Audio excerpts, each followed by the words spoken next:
आप जैसे बहुत सारे नौजवान जॉब करते हैं और जॉब करने के बाद एंड में उनको एक सैलरी मिलती है और सैलरी के हिसाब से आप करोड़पति कैसे बने उसका एक मैं रोड मैप लेकर आया हूँ कि भाई आपकी सैलरी के हिसाब से एसआईपी कितनी होनी चाहिए कि आने वाले कुछ सालों में आप करोड़पति बन जाओ। तो आओ मैं अपने नोटबुक पे ले चलता हूँ, वहां पर मैं आपको बताता हूँ। तो फाइनली हम अपने कॉपी पे आ गए हैं और कॉपी में मैं तुम्हें बताऊंगा कि जो सैलरी है ना, सैलरी के हिसाब से एसआईपी कितनी होनी चाहिए। ठीक है, आपकी सैलरी जो भी है कितनी है आपकी सैलरी, उसके हिसाब से एसआईपी कितनी करनी चाहिए पर मंथ की।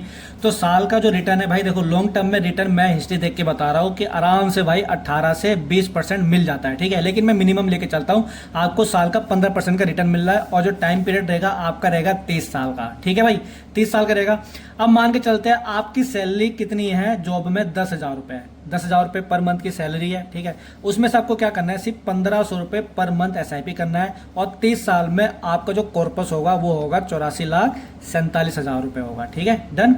आपकी सैलरी मान के चलो, सैलरी सबके लिए, चाहे वो 10,000 सैलरी हो, 15,000 सैलरी हो, 20,000 सैलरी हो, 25,000 सैलरी हो, सैलरी सबके लिए उस हिसाब से मैंने ये डाटा के हिसाब से ये सब कुछ मैंने लिखा है। ठीक है, अब आपकी सैलरी 15,000 पर मंथ की है मान के चलते हैं और कई लोग कमाते भी, उसमें से सिर्फ 3,000 पर मंथ की एसआईपी करनी है और 30 साल में आपका जो कॉर्पस हो जाएगा 1,69,00,000 रुपए हो जाएगा। ठीक है, 20,000 की सैलरी है, उसमें से आपको सिर्फ 4,000 रुपये पर मंथ की एसआईपी करनी है और आपका जो कॉर्पस होगा 30 साल में वो कितना हो जाएगा, 2,25,00,000 रुपये हो जाएगा। 25,000 की अगर सैलरी है तो उसमें से सिर्फ आपको 5,000 की एसआईपी करनी है पर मंथ।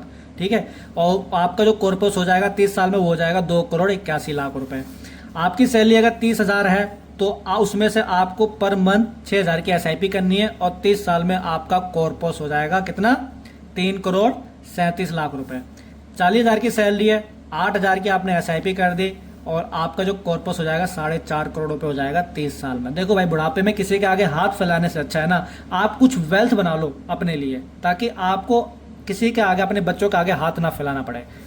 ठीक है ना, होने से कुछ अच्छा तो भाई कुछ तो हो। अब अगर आपकी सैलरी कितनी 50,000 है, उसमें से सिर्फ 10,000 की एसआईपी करो और 30 साल में जब आप 60-65 साल के हो जाओगे ना, 60-50 साल के, 55-65 साल के जो भी हो जाओगे, जिस एज में हो जाओगे, तो आपके पास इतना कैपिटल रहेगा, इतना फंड आपके पास रहेगा जो कि 5,63,00,000 रुपए होते हैं।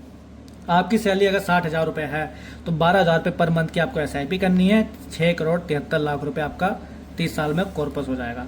70,000 की आपकी सैलरी है, आपका एसआईपी रहेगा 14,000 पर मंथ की और आपका जो पोर्टफोलियो रहेगा वो कितना रहेगा, 7,88,00,000 रुपए। ये अप्रोक्सीमेट निकल के आ रहा है। ठीक है, थोड़ा सा ऊपर नीचे हो सकता है लाख रुपए में, 2 लाख ऊपर 2 लाख नीचे ऊपर हो सकता है, लेकिन जो मैं आपको बता रहा हूँ ये अप्रोक्सीमेट निकलेगा। 80,000 की आपकी सैलरी है, 16,000 रुपये पर मंथ की आपकी एसआईपी है, तो आपका जो कॉर्पस होगा 30 साल में वो होगा 9,01,00,000 रुपए। ठीक है, 90,000 की आपकी सैलरी है, 18,000 रुपये पर मंथ की आपकी एसआईपी है, तो आपका जो पोर्टफोलियो रहेगा वो कितना रहेगा 30 साल में, 10,13,00,000 रुपए। 1,00,000 रुपये अगर महीने की इनकम है आपकी, ठीक है, सैलरी है 1 महीने की, तो उसमें से आपको क्या करना है, सिर्फ 20,000 की आपको एसआईपी करनी है और जब 30 साल में आपका जो पोर्टफोलियो रहेगा वो कितना हो जाएगा, 11,26,00,000 रुपए। ठीक है, तो ये सैलरी के हिसाब से मैंने आपको बताया है। अगर आपको और कुछ जानना है तो नीचे आप मुझे कमेंट कीजिए और नेक्स्ट वीडियो में मिलते हैं। Bye bye.